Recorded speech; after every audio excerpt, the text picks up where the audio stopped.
सो जो Hindi video I hope you all are well. और आप यदि यहाँ पे इस वीडियो पे आए हो तो यार आपने अपना आईएफए का स्कोर तो चेक कर ही लिया होगा, क्योंकि तब तक या फिर इस एडमिट कार्ड वगैरह ये देख के आपने अपना स्कोर तो चेक कर ही लिया होगा आंसर की में।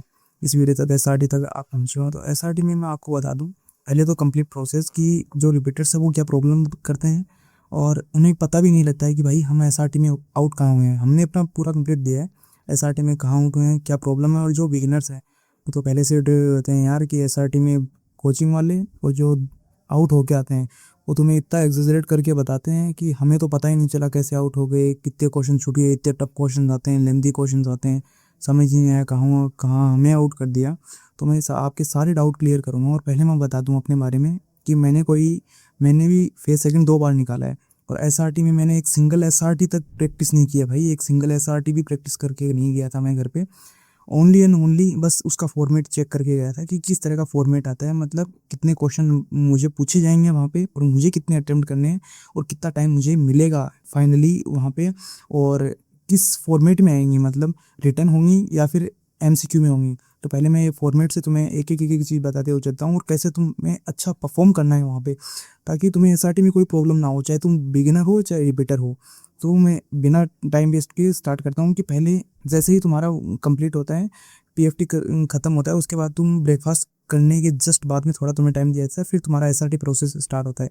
तो तुम्हें सबसे बड़ी प्रॉब्लम यहाँ पे क्या आती है, जैसे तुम्हारा पीएफटी कंप्लीट हुआ है, अभी भी पीएफटी कंप्लीट हुआ है, तुम्हें खाना मिल ही चुका है, और खाना मिलने के जस्ट थोड़ा सा रेस्ट दे के फिर वो तुम्हारी एसआरटी कंडक्ट करवाते हैं।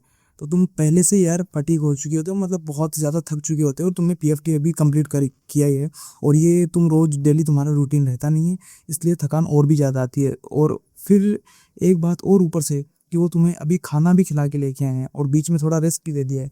सो बॉडी बहुत ज़्यादा थक चुकी होती है यार उस टाइम में बस एक ही चीज़ आ रही है कि अगर तुम्हें एसआरटी वहाँ पे पूछ ली जाए ना कि तुम्हें सिलेक्शन चाहिए अब सोना है, तो तुम एक ही चीज़ बोलो कि अरे हमें बस आधे घंटे की नींद दे दो बस।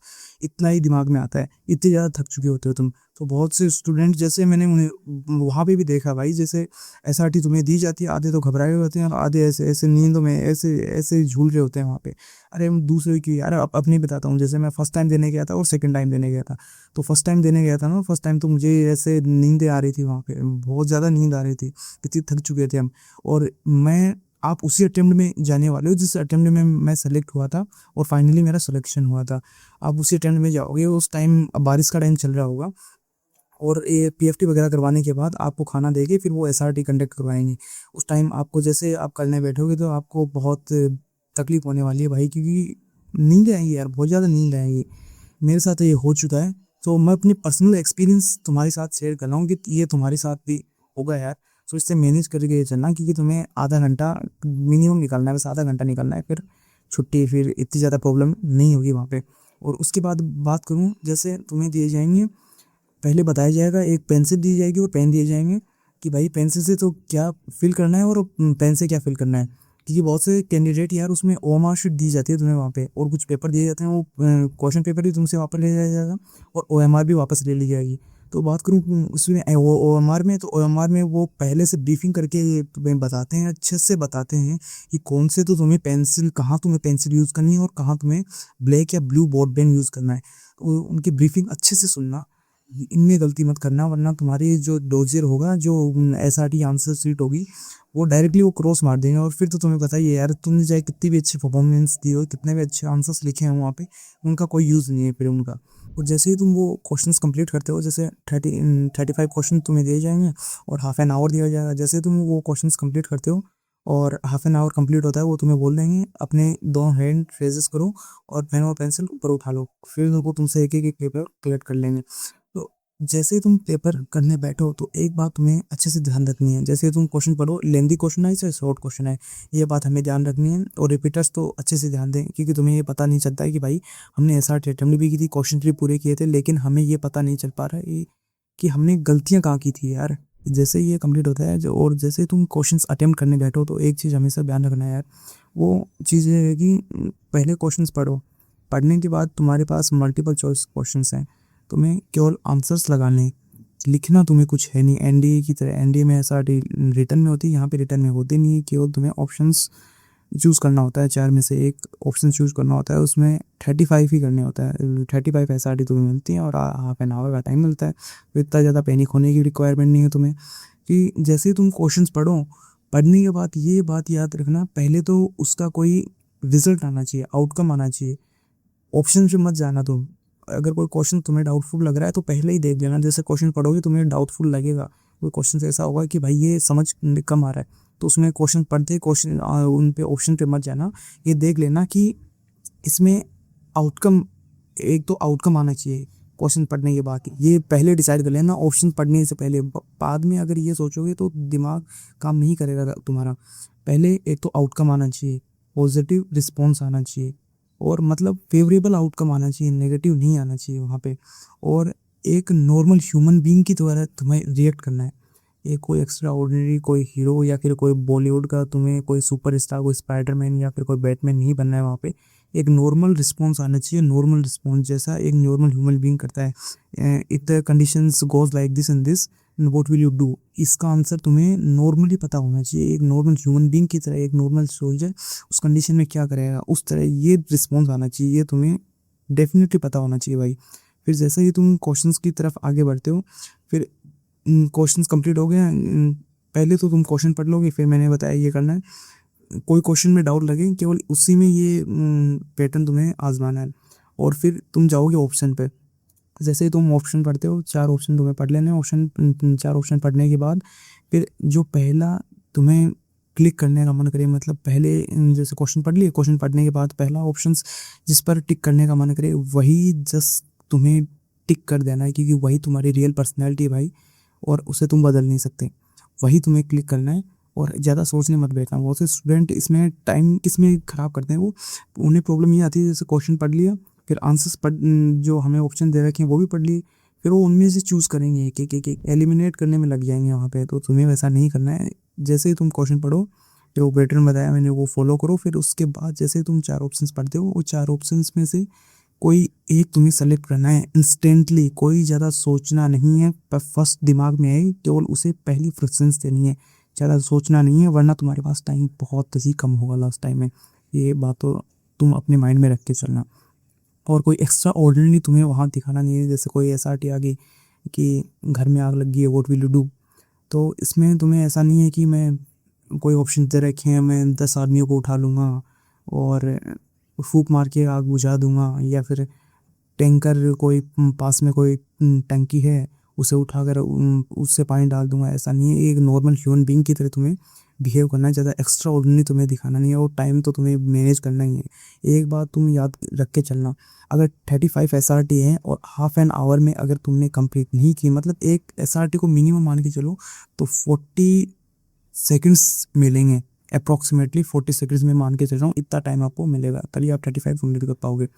तो इतने में यार मैं बताऊं तो ये एक एनफ टाइम है एक नॉर्मल एसआरटी को कंप्लीट करने के लिए, क्योंकि आपको वहाँ पे टिक ही करना है। ज़्यादा इतने ज़्यादा एक्सेजरेट और ज़्यादा पैनिक करने की रिक्वायरमेंट नहीं है वहाँ पे। और एक बात याद रखना है, जैसे मोस्ट इंपॉर्टेंट और सबसे क्रूशियल चीज़ है कि जैसे तुम एसआरटी अटेम्प्ट करो तो एसआरटी में कोई बीच में स्किप नहीं करनी है तुम्हें, किसी भी कंडीशन में स्किप तो बिल्कुल भी नहीं करनी है। जैसे कंटिन्यूसली तुम करते जा रहे हो, एसआरटी करते जा रहे हो, करते जा रहे हो, and if you are a miss एक सिचुएशन और बीच में छोड़ते हो, तो ये तुम्हारी पर्सनैलिटी दिखाता है कि यार तुम उस प्रेशर को हैंडल नहीं कर पा रहे हो। If you are not able to understand the situation और अंडरस्टैंड द प्रॉब्लम, और आप समझ भी नहीं पा रहे हो और रेस्पॉन्ड भी नहीं कर पा रहे हो उस कंडीशन में, तो स्किप तो करने की सोचना भी मत। किसी भी कंडीशन में तुम्हें स्किप नहीं करनी है, ये बात तो याद लेके चलना। 35 टू 35 करके ही आनी है। अगर तुम 35 नहीं करके आते हो तो भाई मुझे मत बोलना, फिर से कोई तुम्हारा चांसेस नहीं है उसमें।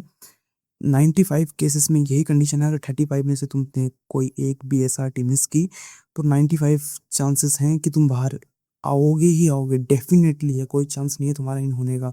और एसआरटी में आउट होते हैं ना बहुत से कैंडिडेट कि यार हमें पता भी नहीं चलता हमें आउट कहाँ हुए। तो तुम्हारी सबसे बड़ी प्रॉब्लम यही है। जैसे लास्ट टाइम में तुम्हारे पास टाइम बचता है, जैसे वो ऑफिसर्स बोलते हैं cadets you have only 5 minutes left, तब तुम्हें पता लगता है कि हाँ भाई हमारे 10 क्वेश्चंस रिमेनिंग है, 10 क्वेश्चंस हमें बाकी हमें और भी करने हैं। तो लास्ट टाइम तुम क्या करते हो, फटाफट फटाफट ना तो उन क्वेश्चंस को अच्छे से पढ़ोगे, बस मन में है कि हमें 35 to 35 पूरे में से पूरे हमें क्वेश्चंस करने हैं, तो बस ऐसे ही कॉलम फिल करने लग जाओगे, ए बी सी जैसे तुक्के लगा रहे हैं वहाँ पे। तो वो तो यार डायरेक्टली तुम्हारी परफॉर्मेंस पे इफेक्ट डालेगा यार, इतना तो बेसिक सेंस लगाना ही चाहिए तुम्हें। और अगर ज़्यादा एग्जैजरेट नहीं करना है, मैं पहले बोल रहा हूँ, ज़्यादा हीरो बनने की कोशिश नहीं करनी है, वरना तुम्हें पता ही है जैसे वो चेक करेगा साइकोलॉजिस्ट, तो एक ही बात बोलेगा, वो ट्रेंड पता है ना तुम्हें, मन चाह पसंद है, तो वो भी बोलेंगे फिर बेटा हमने तू नहीं पसंद है। तो ऐसा कंडीशन ना बने, तो पहले ही बोल रहा हूँ मैं तुम्हें कि ये याद रखना है, वो लास्ट में जाते बोलेंगे तुम्हें, जैसे 5 मिनट्स या फिर 10 मिनट्स पहले भी नहीं बोलेंगे भाई, बताएंगे भी नहीं। फिर टाइम मैनेज तुम्हें अपने आप के हिसाब से करना है। और मैंने कुछ एसआरटीज उन पे बनाई है, स्लाइड्स वगैरह ही बनाई है तुम्हारे लिए, कि अच्छा खासा टाइम देकर बनाई है, इतनी ज़्यादा नेक्स्ट लेवल की स्लाइड्स नहीं बनाई है मैंने, नॉर्मल बेसिक लेवल की स्लाइड्स बनाई है, जो तुम कंफर्टेबली आराम से इजीली हैंडल कर सकते हो। उस प्रेशर को भी तुम्हें उन्हें देख के फील हो जाएगा कि किस तरह की एसआरटी पूछी जाती हैं, और डायरेक्टली मैंने उसी बेस पे बनाई है। ज़्यादा ये मत समझना यार, ये तो नॉर्मल सी एसआरटीज है, ऐसी ही वहाँ पे आती है जो मैंने बनाई है, एक एक चीज़ ध्यान में रख के यार, एक एक 1.5 2 घंटे लगा के, 3 4 दिन लगे मुझे इन टोटल बनाने में, बहुत मेहनत करके बनाई है मैंने। सो देखना, एक अच्छी तरीके से ज़्यादा क्वेश्चन नहीं बनाए हैं, एक बार रिस्पॉन्स के लिए, आपके रिस्पॉन्स के लिए मैंने थोड़े बनाए। अगर आपका रिस्पॉन्स अच्छा रहा तो मैं अगले स्लाइड भी और भी अपलोड कर दूंगा, और 2 4 पीडीएफ और दे दूंगा आपको ऐसा प्रैक्टिस के लिए। लेकिन अगर आपका रेस्पॉन्ड आप अच्छे से नहीं कर पा रहे हो, आपका टाइम कंज्यूमिंग ज़्यादा है कोई क्वेश्चंस को लेने पे, तो आप प्रैक्टिस कर सकते हो। अदरवाइज मैं अपनी बताऊँ, पर्सनल बताऊँ, भाई मैंने कोई एक एसआरटी, सिंगल एसआरटी प्रिपेयर नहीं की थी, टोटल मैं वहाँ के दे के गया था। और मुझे हमें हाफ एन आवर का टाइम मिलता है, मैंने 25 मिनट से पहले ही कर लिया था। 5 मिनट्स में आराम से बैठा था, यूं एक दूसरे को देख रहा था मैं। और आगे की फेजेस वैसे जीडी में, और आगे की फेजेस में, जैसे फेज सेकंड पे क्या क्या तुम प्रॉब्लम फेस कर सकते हो, और तुम्हें क्या क्या दिक्कत आ सकती है, क्या क्या प्रॉब्लम तुम फेस कर सकते हो, क्योंकि मैंने दिया है भाई, बहुत से तुम्हें ऐसे कैंडिडेट्स भी मिल जाएंगे जो आउट होके बैठे हैं, उन्हें खुद भी जितना ज़्यादा नहीं है पता है, तो उनके लिए वीडियो बहुत ही ज़्यादा हेल्पफुल होगी यार।